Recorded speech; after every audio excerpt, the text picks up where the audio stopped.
one of the highlights of my week is Wednesday morning, 7:30 a.m.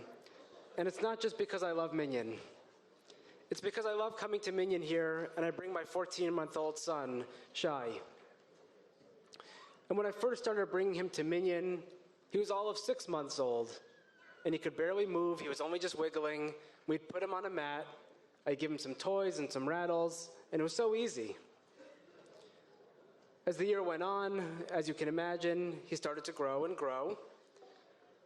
When he was first able to crawl, we found out he loved the taste of shoelaces because he'd go up and eat other people's shoes. Eventually, when he noticed the Torahs resting in the ark, he would squeal with excitement when those doors were open when he saw the Torah. Recently, he started moving with his walker. He now goes up and down the ramp on the side of the chapel. He's so fast you can barely keep up with him. But something really amazing happened over the summer. We moved our services on Shabbat morning from the sanctuary to the chapel, and in the middle of the Musaf service one day, as if it was the most natural thing in the world, he stood up all on his own. Deb and I looked at each other, our mouths hit the floor, we gasped. We couldn't believe what we had just seen. And as these things go, a week later, he was off and running. As a first-time parent, you never forget those moments. When you see the little shuffle of their feet and find out why they call it baby steps, it is truly a miracle. When he prepares to move, you can see him calculating his weight, making sure he's able to balance before he's finally ready to take those first steps. Once he's on those feet, he sticks out his stomach, and you can see how proud he is of himself, that his legs carry him in a way that they couldn't just a few weeks ago. When you walk your whole life, you take it for granted. But when you see what goes into learning to walk, you begin to appreciate it in a whole new way. Shai was not the only one who went through that process in our family.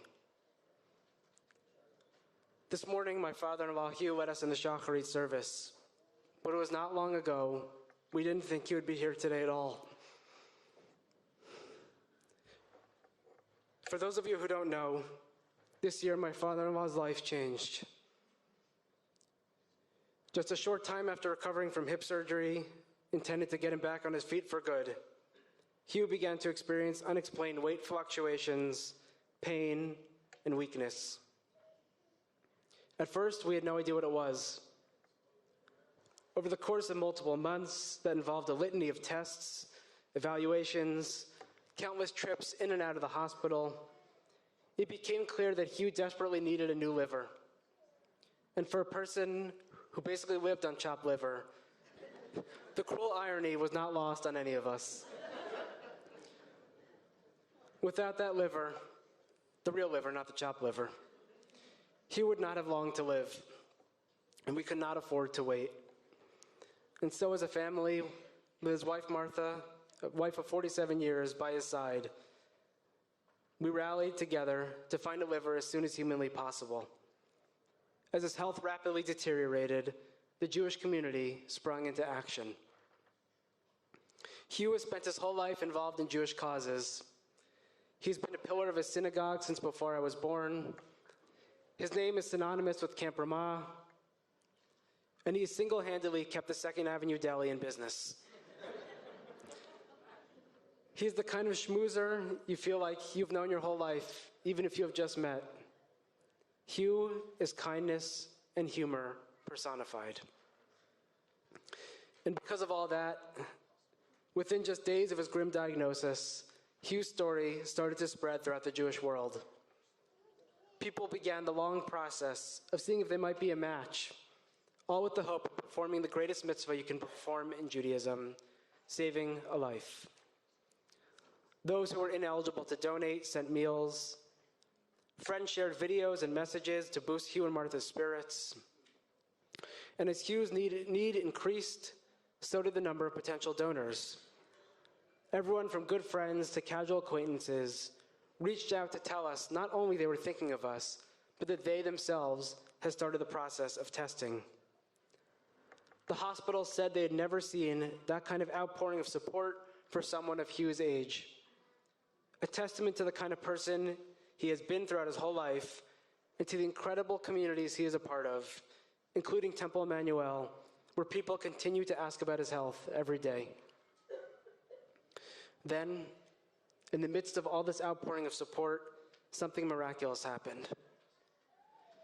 Just a few days after Hugh and Martha's children and grandchildren gathered in their home to celebrate Hugh's 70th birthday, a liver became available. But the procedure had to happen right away, in the wee hours of that very same night. With a mix of great trepidation and excitement, they went to the hospital to face the unknown. During that 10-hour overnight surgery, we prayed. We prayed hard. Our day went on. We went to work. We dropped Shy off at daycare, but our hearts, our thoughts, and our minds were in the operating room with Hugh. When he awoke with a new liver, he was like a new man. He could move on past the pain and the anxiety of the uncertainty that had preceded the operation. He could start all over again, or so we had thought. While the transplant had gone through cleanly, and there was always going to be a lengthy recovery period, countless unforeseen complications followed, and Hugh could not leave the hospital. Hours turned to days, days turned to weeks, weeks turned to months, 4 long months. With Star Trek reruns playing 24/7 in his lonely hospital room, Hugh sat waiting for something to happen, for some change to finally signal in his body that it was time to go home. But each day, he was getting weaker instead of getting stronger. The pain he was experiencing was overwhelming. He would moan in agony as he was shuttled from hospital room to hospital room for a recovery period that seemingly had no end. In that fog of uncertainty, it wasn't only Hugh's body that shut down, but also his mind. Martha was as devoted as a spouse could be, there by his side every day. Friends and family came to try and cheer him up, but the same man who never once missed a Shabbat phone call on Friday afternoon now let his phone go straight to voicemail. He's famous for having a comment, a pun, a joke for every situation, but now he retreated into himself, and suddenly he had nothing left to say. In 2011, The New Yorker published a powerful piece called The Aquarium. In it, the author Alexander Haman talks about the devastating experience of watching a family member suffer through an incurable illness, how he and his wife were forced to become experts in words and terms the average person couldn't even pronounce, and how their lives were turned upside down in a matter of seconds. Everything became divided into before and after. No aspect of life unaffected. One day, everything was normal, and the next, whatever was happening outside had no bearing on them. That piece was called The Aquarium because the author described his surreal and numbing experience in the hospital and feeling like he himself was in an aquarium. He writes, "One early morning, driving to the hospital, I saw a number of able-bodied, energetic runners progressing along the street toward the sunny lakefront. And I had a strong physical sensation of being inside an aquarium. I could see out, the people could see me, but we were living and breathing in entirely different environments. My family and I were gathering heartbreaking knowledge that had no application whatsoever in the outside world and was of no interest to anyone but us. The runners ran dully along into their betterment. People reveled in the banality of habit." I remember talking to Hugh and him telling me that that was exactly how he was feeling. Like he was in the aquarium too, looking out through foggy glass as the world moved on outside. When you are as sick as he was, you exist in your own world. Everything still happens around you. People still go to work. You still have to pay your bills. The sun still shines. The leaves still change color. The world keeps on turning. But for you, time as we know it logically stops. You look at the rest of the world as if through the glass window of an aquarium. in a fog of isolation and loneliness all your own. You become a passive observer instead of an active participant in the world around you. While the world experiences joy and life goes on for everyone else, you are in a cloud of sadness and sorrow behind a thick sheet of glass. Hugh was there physically, but mentally and emotionally, he was drowning. Things deteriorated quickly with Hugh's condition, each day worse than the one before. And then one day, seemingly with no medical or narrative explanation to the outside, that trend just started to reverse. Over time, Hugh slowly began to regain his strength. He moved from the recovery floor to the rehab floor. His appetite was beginning to return. Physical therapy sessions became a lifeline, and instead of laying immobile in his hospital bed, he would spend a few hours a day sitting in the recliner. Walking would be his next hurdle. First, he tested his legs, calculating his weight, making sure he's able to balance before he's finally ready to take those first steps. When he was ready, he would go for walks through the hallway. At first, just a few steps out the door, very slowly, very carefully. He shuffled his feet, relying on his walker, took a few steps, sat down when he was winded. Little by little, he was ready to ramp up, going further and further down the hall. His strength started to come back. Each day, his legs would carry him that much further. His body was beginning to return to form. With enough strength in his legs, it was finally time to come home. He entered the hospital in a winter coat and left in shorts, and it was finally time to put those 4 long months behind him and keep moving on. As Hugh headed home, we received daily reports from a 70-year-old man learning to walk again, at first taking those steps slowly, and then more and more steadily. And incredibly, I watched my son, all 13 months old, doing the same thing. In this morning's Rosh Hashanah Torah reading, we read the famous story of the binding of Isaac. God has instructed Abraham to do the unthinkable, to sacrifice his son as a test of his faith, with Isaac not knowing what is about to happen. Without a doubt, it is one of the most troubling stories in the whole Torah. And it's for that reason that every single line and every single word is analyzed to try to give us some clue as to what's motivating our characters. In an earlier section of Genesis, just before God instructs Abraham to circumcise himself, God tells Abraham, "Walk before me and be faultless." This is God's instruction to Abraham, that he should walk before God and God will follow, as opposed to what we might think would be the way. One of our great modern Torah scholars, Rabbi Jonathan Sachs of blessed memory, reads the word walk in this instance as being about leadership. Abraham's instruction to walk before God is to be a leader. He should walk ahead, take moral responsibility.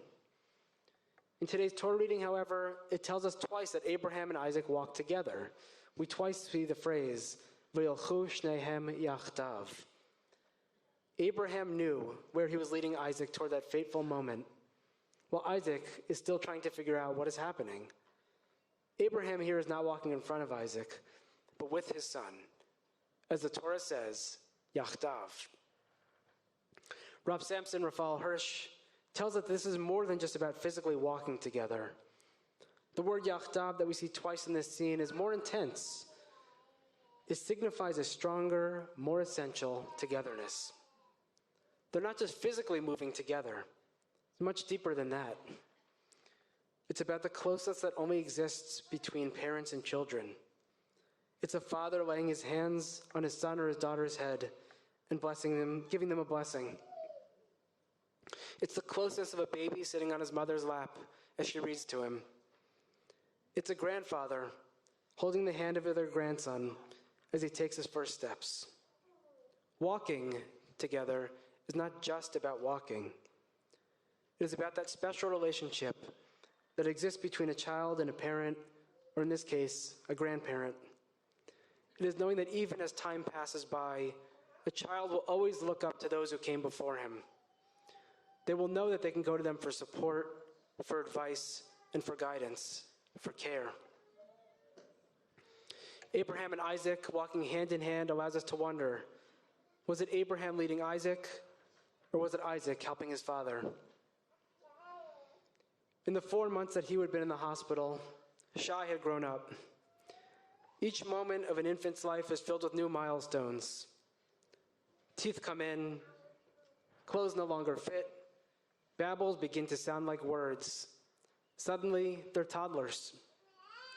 And Hugh had missed so much. Yet now, here they were, hitting the same milestones together, both learning to walk at the same time. When Hugh hoisted himself out of his recliner to stand up on his own, so did Shai. Hugh would take a few steps holding onto the wall or the back of a chair, and Shai would do the same. In one of our first visits to see Hugh since he had come home, as both of them were building up strength in their legs, we couldn't resist taking a picture of the two of them with their respective walkers. In that picture, Shai is looking up at his grandfather, who towers over him as they smile at one another. A little boy following his grandfather wherever he goes, and a grandfather watching his grandson's every step. Like Abraham and Isaac, who was inspiring whom? Who was leading? Separated by 70 years, a grandfather and a grandson learned to walk yachdav, together, alongside each other. As a family, we feel blessed. Life is precarious. As Rabbi Kirscher spoke about yesterday, we can only control so much of our own fates. In moments of darkness, it can feel impossible to imagine that light returning. Yet each year on Rosh Hashanah, we celebrate the dawn of a new day. After we hear the blast of the shofar, we recite the words, Hayom Harat Olam. Today is the birthday of the world, a day we all begin anew. All of us are learning to walk again. Some literally, some figuratively. All of us are given a brand new lease on life and an opportunity to see the miracles around us we too often take for granted.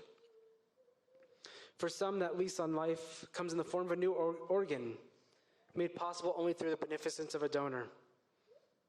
For others, it's a scary moment, a time that feels impossible to crawl your way out of.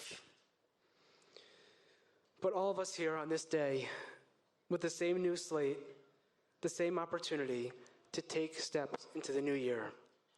Let us take those first steps together. Shana Tova.